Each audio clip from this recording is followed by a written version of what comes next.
Okay. All right. Welcome, everyone. We'll get started. Yeah, thanks to Ratimation for having me here today and ESTRO. And it's been a wonderful conference so far, and today it's been a beautiful day as well. This talk today, I'm going to talk about ChartCheck Adaptive. These are the kind of high points. Now, this is a pretty deep topic, and I've got 15 minutes, so it's going to be quite fast and high level. But please do come and see me after the presentation if you do want to discuss some points. But we'll talk about the overview, commissioning process, focus on some of the components, so DIR and threshold, and then the impact at our site so far. Obviously, there's a lot here, so I'm going to skip over this, but again, come back to me and I can share these. But the main points from these is that there is a growing evidence at the moment in head and neck for offline adaptation. That's kind of played out in the literature. The literature kind of spans between different papers between 10 to 65% of patients that could benefit from offline adaptive. Now, when you go to other areas like thorax, lung, breast, there does seem to be quite a bit of information out there that shows dosimetric benefits and clear indications of change. But at the moment, we don't have a lot of clinical evidence. When you look at some of the reports on the cost of implementing adaptive at USD $2,500, I think the lack of evidence potentially comes that the cost and workload is so great for these at the moment that the clinical investigations just can't proceed, and therefore we don't get the evidence we need. And so with that, if we look at the RAD-formation solution in ChartCheck Adaptive, the idea is to automate a lot of those processes to reduce that workload burden so we can start looking at evidence. And so the process here is you have an initial plan, RAD-MC is calculated on that planning CT, and then every fraction, the image is processed with a kind of stratified process and then analysis against the original plan. And so if we look at the different components about that, there's the automated polling of the daily image. That is then a synthetic CT is then created and structures are propagated across from that for the plan cut, and that's through DIR, and I'll speak a little bit about that in the future. The propagated contours are used to then look at dose distributions from the RAD-MC calculation. And then automated triggering then tells us if we're outside of our tolerance bands and if we need to look about considering a replan. Now, all of those different steps all incur uncertainties, and they all need to be quantified in terms of how we apply the technology. And so, speaking to kind of the commissioning part, there's four main sections. There's the beam model and data flow, so looking at how well the calculation RAD-MC matches to your system. Then simple basic principles like the translations and the matches from the treatment coming across into the calculation correctly. You then obviously have the DIR component, so that's obviously critical. That's the structure accuracy for the recalc. The synthetic CT generation, which then is obviously the pinning or the underpinning of the dose calculation as well. But then you have to look into your clinical workflows and see what are you going to set for your threshold determinations. So what for your center is appropriate to look at a replan, and then looking at how you clinically implement that in terms of training, go live, and ongoing improvements in process. Now, beam model, the nice thing is that the beam model in this is shared and actually leveraged from ClearCalc. And ClearCalc being RAD-formation's secondary calculation check software, it means that we're in quite a good position to quantify the differences between the two models. So in a very similar process to how you do plan calculation QA, we can look at dose comparisons, volume metrics, DVH metrics from the planning or TPS calculation and ClearCalc, but also things like gamma analysis and even gamma analysis per structure. And by kind of stepping through this from very simple calculations all the way to your end-to-end heterogeneous calculations, you can kind of bring in components of complexity to evaluate the accuracy of the system. Now, this is some pretty high-level data. Our initial findings show that the true beam agreement is really, really good. The model was based off your measured TPS true beam data, or the inputs to your model anyway, and really excellent passing gamma. Now, the one thing I would note here, though, is even in that case, the use of Monte Carlo incurs differences in dose calculation in certain heterogeneous medium, and so that should kind of play into some of your considerations for dose check thresholds when we get to actually looking at clinical implementation. But I think also it's critical here to look that there are some limitations. See if this pointer is working.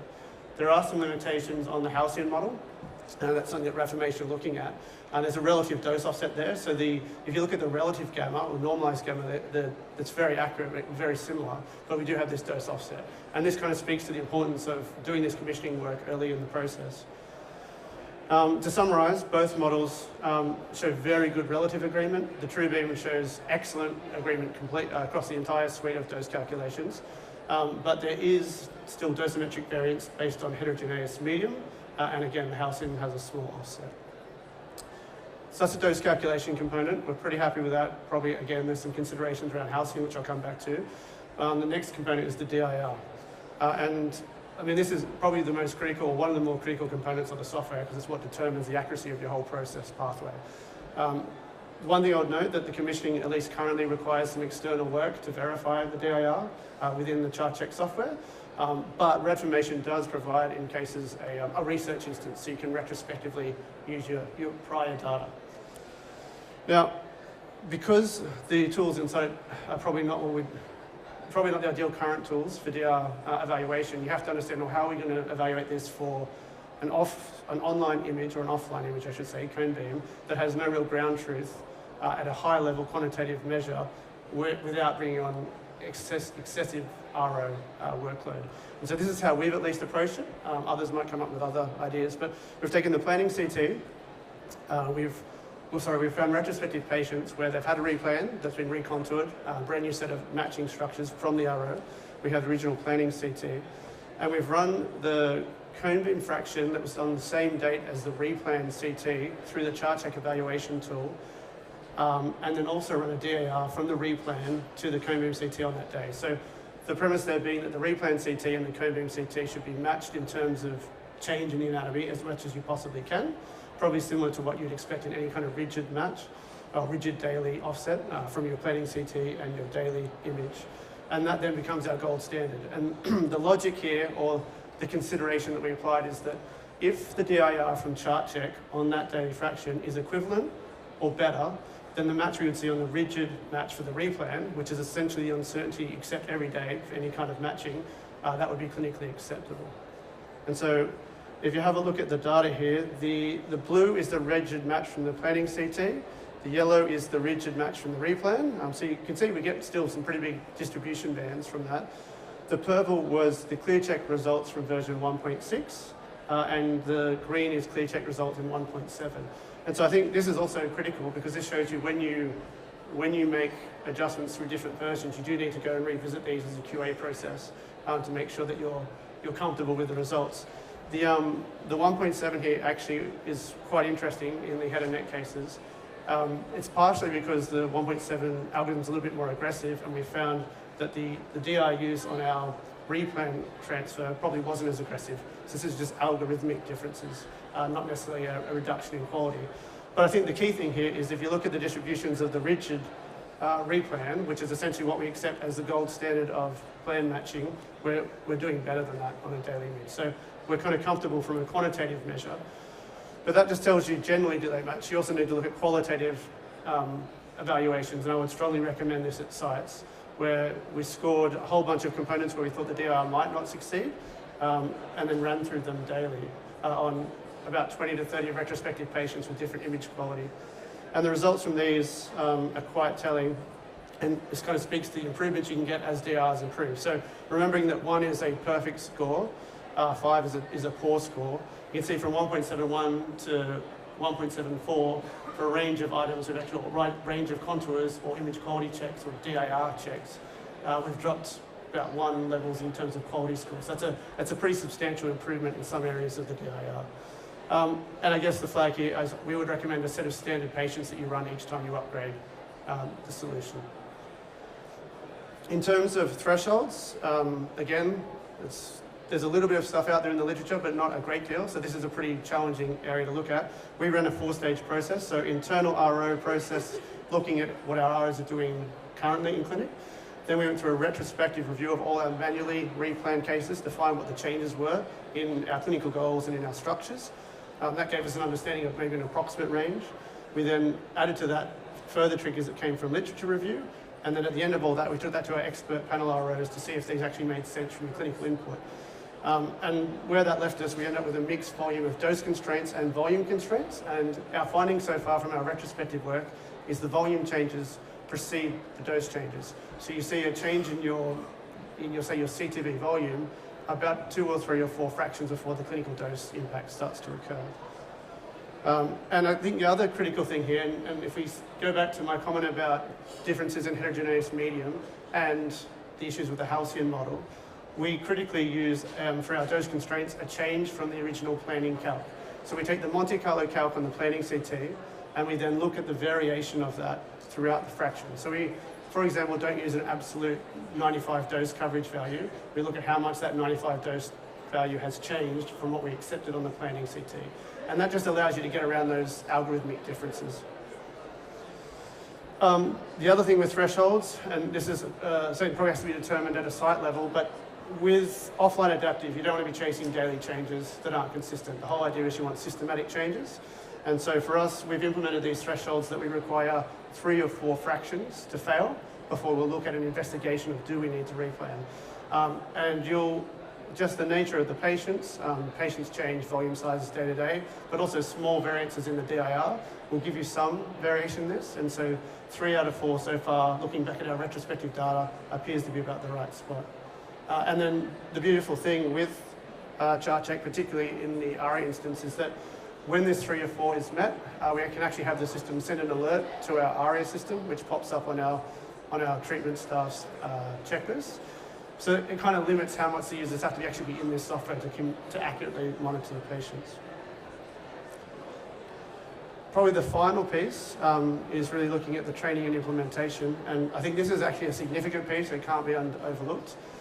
You're talking about a lot of changes that affect quite a fair few parts of the clinical pathway, and so that means that you need training for your RT staff on treatment. You're probably going to have to look at training for your physics team as well. They need to now look at DIR evaluations. They need to understand what the differences are in the dose algorithms. Get used to the processes of checking, getting used to the software itself. But also critically, obviously the oncologists need to be a big part of this process. So you need to provide facts. The oncologists need to know how it works. They need strong early input on the thresholds. And then through a pilot process, revisit what you've decided for those thresholds. What you managed to glean from a retrospective review of your patients might actually not match to what we need in the clinic.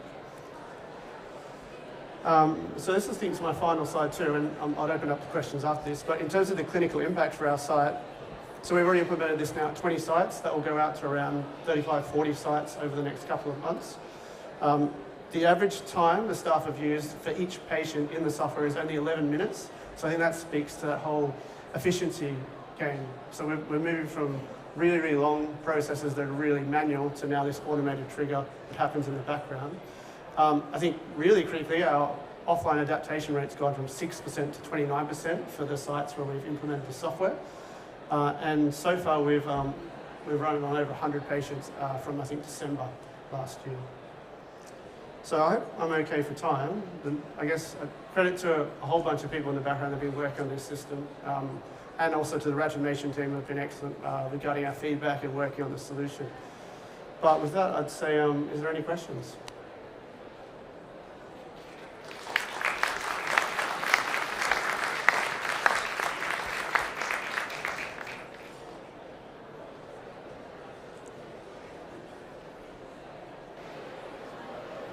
Thanks very much, Ben. Yeah. Have you found that you can get away with one set of thresholds for all your ROs and sites, or do they want variation? Yeah, I mean, that's a great question. We generally, yes. I mean, the one thing is that you're still going to have some deviations in terms of head and neck, in terms of just dose levels, indications. So you are going to have to split those a little bit. The nice thing about the software is it does allow individuals to change and tweak thresholds even per patient. But I think from an efficiency point, we've at least started from a set of thresholds that were agreed by expert ROs. What sites decide to do in terms of specific patients and their specific morbidities, I think is up to them. Okay. It looks like we don't have any other questions, but I would note, please feel free to come and contact me or get in contact by email if you want to discuss anything in a bit more depth. This is obviously pretty high level. All right, thank you everyone.